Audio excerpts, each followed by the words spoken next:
فلسطین والوں کے ساتھ کیا نہیں ہو رہا؟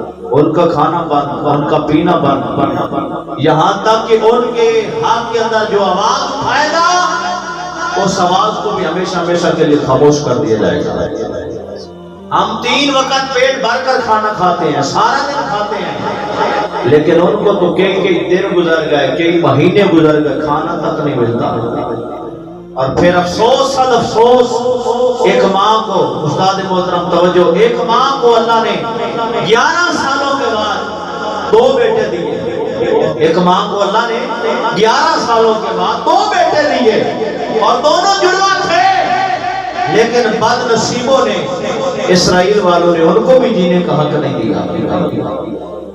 سوچنے والی بات ہے، کتنا بڑا لمحہ فکریہ ہے ہم مسلمانوں کے لیے کہ ہم کہاں ہیں اور ان کی حقیقت کیا ہے۔